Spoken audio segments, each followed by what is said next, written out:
Hi, everybody. Welcome to Tim's Vinyl Confessions. I'm Tim Derling. Got a very special episode coming up, a review episode talking about one of my favorite Canadian artists with a guy that I've talked about this artist with before. That's coming up. Just a reminder, everyone, that my sale is still going on, contest, whatever you want to call it. $5 US for high-res PDF of Unspooled, an adventure in 8 tracks. That's a sale right now. $5 US, you instantly get the PDF.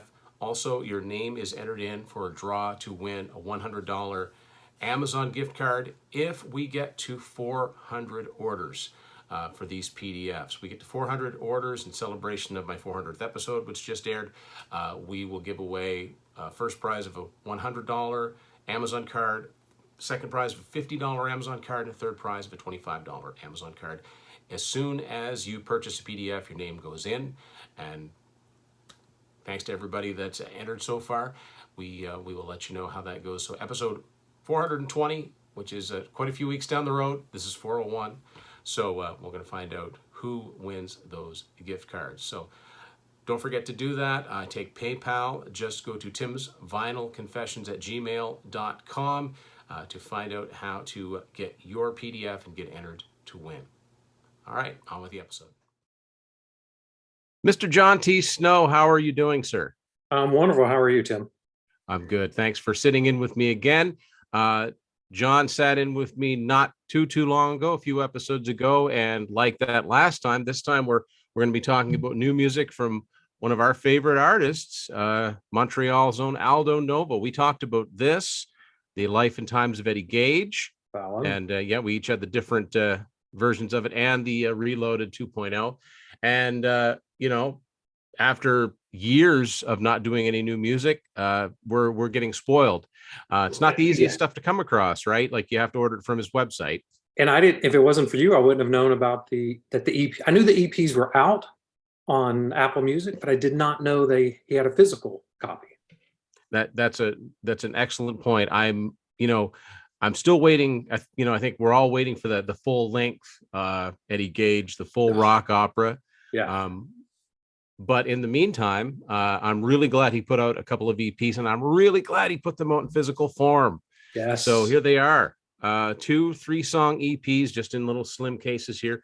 This one's called Short Stories, and this one is called Sonic Hallucinations. So, like I said, after years of not doing any new music, Aldo is productive again. I'm glad to see that he's back. Making new music again. I look forward to more. It'd be really cool if he would tour somewhere close to somewhere I could go see him, because same here. Yeah, I'm such a big fan. Before we get into the EPs, I can see in your background that you've got something on vinyl that I'd love to have. Let's why don't you show that off? Look at that. Blood on the Bricks, the actual album. That's not a sticker on it. That was a sticker on the label that came. That is so cool. Yeah, I've been wanting it on vinyl, and I finally just went on Discogs and found a decent copy. I mean, even the side's still readable. So what country? What's the country of origin on that? This is, I think, Canada. Really? Yeah. That's crazy. I had no idea that. I mean, that's might have been where I bought it from. Okay. Yeah. So I have a funny story about that. It's not a fun story, but it's funny. A few years ago, I was in Portland, Maine with my daughter. We'd made a little road trip, and I found there was 2 or 3 really good pawn shops we went to, or used music stores.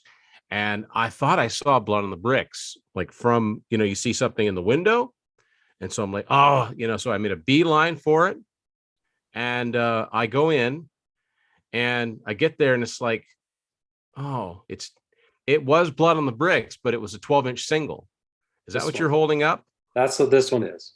Yeah, that's exactly what it was. I thought, I got to grab that. And I don't know why, but like a fool, I said, it's not the album. I don't know why I didn't buy it. It was only, I don't know, it was $12, $13. Like, I should have just bought the single. That is exactly why I have this. One of my local shops was doing a flip video of what he was going to put out on Saturday, and all I saw was this. Well, it's identical. So I went, oh my gosh. And I got Yeah, up there early. I go in and I grab it and I look at it and went, oh crap. But I'll yeah. take it. I did end up Yeah, walking out. you did one smarter than me. I left it there, and I don't know why. I'm still I got thinking about that.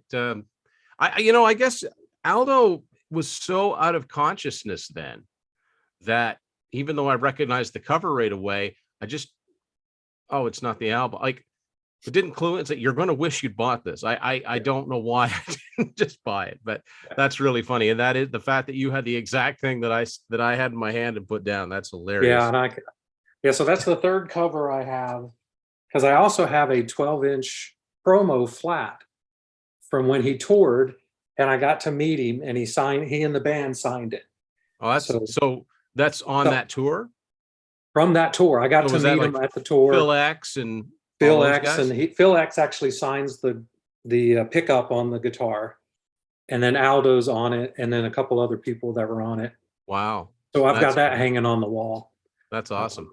But yeah, It's weird because most singles, even if they use the cover art, there's something different on it. Either the there's title's written nothing. differently, but it just Yeah, I begin to see maybe why that album didn't do as well as it should have if they didn't even bother putting out the record company didn't even spring for a new cover art. But anyway, yeah. And that's I haven't seen what the singles look like because I don't have any 7-inch singles from that yeah. album. So It's funny. I mean, we're getting off track here, but just about every song on that could have been a single. I mean, just what a great it album. was I so just listened good. to it not too long ago. But anyway, Yeah. so Yeah. we're here to talk about Aldo's latest, the two EPs. I think, I guess the thing to do is to go in alphabetical order. So we'll talk about short stories Okay. first. And this one, this actually says guitar and tuba. And that's kind of, That's the name of the art by James Saint Laurent or Saint oh, Laurent. that's why. That's the name of Okay. the piece because when I was listening to it, I'm like, I don't hear tuba anywhere. And So, it's but funny I think because it that's the almost art like this piece. cover, it almost looks like a package of guitar strings. It You know what I does. mean? With the white down at the bottom, it's like, okay. Yeah. Yeah. Yeah. So Because it is so small and everything. this is the one of the two EPs. This is the only one that has any real vocals Yes. on them. So let's go through it song by song. First song is The Border. What are your thoughts on this song? I loved it. It's got this whole Latin vibe to it. And the guitar work sounds like Carlos Santana in a way. And so just that immediately grabbed hold of me and brought me into that song and stuff. Yeah, So I totally got a Santana vibe from it too. And the other thing that I was kind of amused by, he loves those outlaw stories because yeah. it's almost like Under the Gun from his first album, which when I listen to that now, I think, oh, he was trying to rewrite Ride Like the Wind by Christopher Cross. That's the vibe I got. And I love Under the Gun. It's one of my favorites on his first album. But Yeah. yeah, the board, it's totally, I think, a Santana vibe. And I know that was an influence on him because inside of Nova's Dream, he's got a song called Carlito's Way, which Oh, was yeah. inspired by Carlos Santana. So yeah, Yeah. I'll spoiler alert, of the 6 new songs across these two EPs, this one's absolutely my favorite. It is the best. It is. And we'll get to the other two that are used, the vocals, and I like those. But yeah, this was the one I kind of gravitated towards, and I think I've listened to it the most. And I think there's a deeper meaning behind it. And I was really, when I was reading the lyrics, I was really going deep on this one. He lost his wife not too long ago. That's right. Yeah. And in the story, they want to wants to get to the border to sing another song to his love. So I'm kind of looking at it as he's running from death maybe to cross over that line and to cross over to the other side so he can be with her again and sing her another song. So I went really deep with this Wow. one. Yeah, I guess you did. Wow. It's a beautifully, the guitar work is beautiful in it. And I think it's Yeah. the best showcase of his vocals on this EP. And yeah, I really like this one. It's a bit of a departure for it. It really wouldn't fit on any of his other albums, but I'm glad he Yeah. made it available. Yeah. It's a good one. So next up, really the next 2 songs, I'd call them both ballads. Oh, easily. Yes. Yeah. What Happened to Our Dreams? What do you think of that one? I really like that one. That one, he's got a lot of synthesizers in it. There's some good percussion in it as well. but it's just he's very emotive in the vocals. He's really kind of feeling the song, and I'm trying to remember real quick. I think it's about two kids when they were younger together, had all these big dreams in the world, and then they just kind of went away, and those dreams never came true. And you can kind of feel like he was missing something in the pain, I think, in the lyrics and in the vocals. Yeah. And yeah, I was always worried about his vocals as he got older. When I heard some of his early stuff that he was kind of doing with Gage and things, but I think the vocals on these three songs are fantastic, Yeah, and I they think so really too. fit his tone and style now on what he's capable of. So, Yeah, there's a line in this about I learned to play guitar and wrote you a song, or something along those lines. So yeah, it sounds like he's reaching back yeah, in the memory banks for this one. yeah. And then the last song on it, song 3, Let Our Worlds Collide. What was your impression of this one? You know, I like the fact, he's usually either guitar or keyboards, but I think this one was just all piano and him. And it was just a nicer, softer touch, um, softer, a better, nice side of him that's not Yeah. trying to show off on the keyboard or guitar. It's just a simple ballad. And I think he nailed it. And it's really another one of those moving, touching songs. My impression of this song, certainly not identical, but it reminded me a lot of make sure I get the title right. Say a Little Prayer from The Life and Times of Eddie Gage. A Oh, lot of the melodies remind me very much of that song. okay. Lyrically, though, it doesn't. It doesn't. But having said that, I think that What Happened to Our Dreams could conceivably work somehow into the Eddie Gage storyline. Uh, The other two songs I don't think would. They kind of stand on their own. But so yeah, this is my favorite of the two EPs, mostly because it does have vocals. It's got quote unquote actual songs on it. But yeah, I think we're kind of in the same mind on that one. I love how he still credits the master Bob Ludwig at mastering this, because Bob's a veteran at this. He's actually um, I've been to Portland, Maine a few times, and that's where his mastering studio is, Gateway Mastering, oh, after he wasn't in New York anymore at Masterdisc. And I always thought, I've been there like 2 or 3 times for shows. I thought I really should wow. take the time and try and find Gateway Sound and see if they do tours, because Bob Ludwig's name is on so many Oh, albums. so many. I mean, there's not too many albums he doesn't seem to do. If and you know what, for classic stuff from the 70s and 80s, if it's not Bob Ludwig, it's George Marino. Yeah. It's usually one of those two names. So yeah. So now that moves us on to Sonic Hallucinations. And the more you look at this, the more you see there's actually a face. And I don't know if that's Yeah. supposed to be him. I think it's him because it's got like the little goatee. Yeah. Yeah. So this one's all pretty much all instrumental. I mean, Yeah. it like a Steve Vai or a Joe Satriani, there's like little vocal inflections, but there's no actual lyrics. So Calling All Aliens is the first track on this. What did you think of this one? I actually really ended up liking this one. Um, there's a good beat to it, a good drum beat that I like. Very very synthesizer. Yeah. He's like, there's a lot of stuff going on in this song. Um, but I think it works. I think it's done really, really well. It's out there. It does have this spacey, otherworldly vibe to it.